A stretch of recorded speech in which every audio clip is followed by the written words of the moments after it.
Assalamualaikum warahmatullahi wabarakatuh. Apa kabar teman-teman? Ketemu lagi hari ini bareng Danang ya.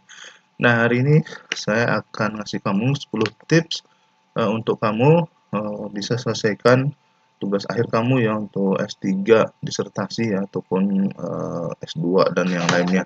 Nah, tapi sebelum lanjut, buat kamu yang belum subscribe di channel Danang, diklik dulu ya tombol subscribe-nya.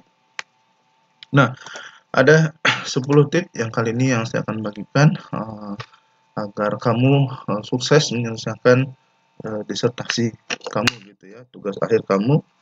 Nah, yang pertama itu adalah kamu harus banyak membaca ya. Jadi kalau kamu mau bikin tugas akhir disertasi, kamu harus banyak membaca jurnal-jurnal terbaru ya, terutama jurnal yang sifatnya 5 tahun terakhir ini ya. Kemudian juga kamu baca buku-buku terbaru agar kamu bisa menemukan celah untuk penelitian kamu ya untuk disertasi S3. Kemudian yang kedua, kamu juga harus banyak nulis gitu ya. Jadi kamu harus mulai menulis sedikit demi sedikit untuk disertasi kamu ya, sampai kamu akhirnya meraih gelar doktor gitu ya. Jadi tidak ada hari atau tiada hari tanpa menulis ya, agar kamu progres daripada tugas akhir kamu itu terlihat gitu ya.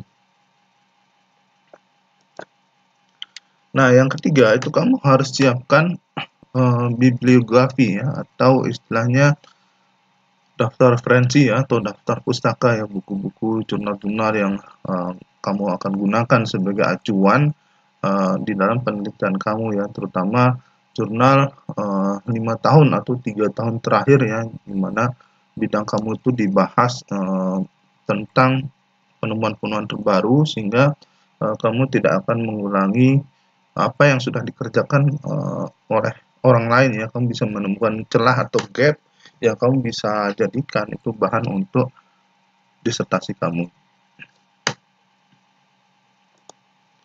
Nah, yang keempat itu kamu bentuk yang namanya ya komite informal ya, atau istilahnya tim kecil gitu ya, yang kamu bisa uh, bekerja sama untuk menyelesaikan disertasi kamu ya. Misalkan teman kamu yang kira-kira dia satu penelitian dengan kamu, kemudian juga pihak perpustakaan, atau juga orang-orang yang bisa membantu kamu ya untuk mencari bahan untuk disertasi kamu. Jadi kamu bikin tim secara informal, kamu punya kontaknya, punya teleponnya atau WA dan emailnya ya, agar kamu bisa bertanya kalau kamu mengalami kesulitan ya sehubungan dengan disertasi kamu. Nah, yang kelima itu adalah kamu publikasikan atau expose ya apa yang udah kamu kerjakan. Jadi kita harus menulis atau mempublikasikan pekerjaan kita tersebut melalui jurnal ya, terutama untuk S3 itu dituntut untuk jurnal internasional. Jadi kamu cari jurnal-jurnal internasional yang berkualitas. Nah, kamu bisa publikasikan daripada hasil progres penelitian kamu di sana sampai kamu akhirnya mendapatkan gelar doktor atau PhD.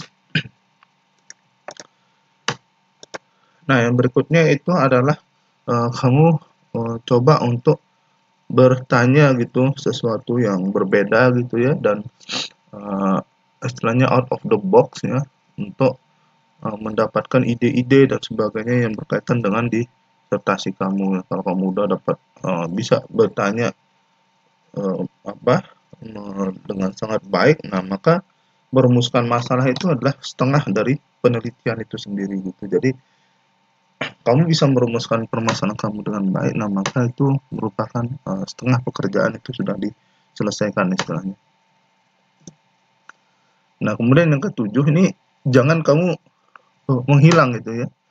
Nanti supervisor kamu nyari-nyari atau promotor kamu nyari-nyari. Nah, jangan seperti itu. Jadi kamu harus rajin ya, berkomunikasi, berkolaborasi dengan mereka ya, dengan supervisor kamu, dengan profesor kamu, agar mereka bisa membantu kamu ya, kamu menyelesaikan disertasi ini apa kendalanya dan sebagainya. Mereka bisa memberikan saran dan input yang bagus ya untuk menyelesaikan disertasi kamu. Jadi jangan pernah kamu menghilang atau bersembunyi ya dari supervisor.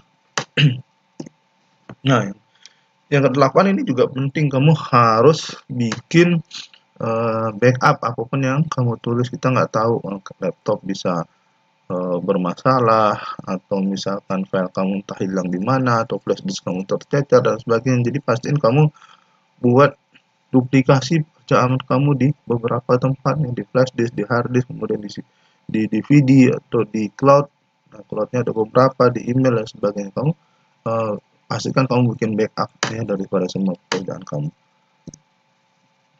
Nah, kemudian yang 9, paling enggak kamu baca satu disertasi yang lengkap atau yang utuh ya. Jadi kamu bisa tahu bagaimana sebenarnya proses atau isi daripada disertasi tersebut ya, sehingga kamu punya ide bagaimana melengkapi disertasi kamu tersebut. Nah, yang ke-10 ini terakhir, yang kamu bisa lulus atau gagal ya. Nah, ini yang paling penting, kamu harus menyelesaikan studi disertasi kamu atau master kamu itu sampai selesai ya. Kalau dokter batasnya antara 6 semester sampai 10 semester. Kamu pastiin kamu udah lulus ya, paling tidak 6 semester atau maksimum 10 semester ya, agar kamu berhak menyandang gelar doktor. Oke, mungkin itu dulu pertemuan kita hari ini, membahas tentang tips ya untuk kamu bisa menyelesaikan disertasi doktor atau S3 kamu. Nah, buat kamu yang udah nonton video ini bisa kasih like, kemudian komentar kamu tentang video ini. Saya tunggu, dan bagikan video ini ke teman-teman kamu agar mereka belajar apa yang kamu tahu. Kunjungi blog saya, linknya di bawah video ini juga, dan pasti ini buat kamu yang belum subscribe dari kemarin, diklik dulu ya tombol subscribe yang ada di bawah video ini dan bunyikan belnya. Jadi kalau ada video baru dari saya, nanti langsung muncul notifikasinya di YouTube kamu. Terima kasih, sampai jumpa kembali. Assalamualaikum warahmatullahi wabarakatuh.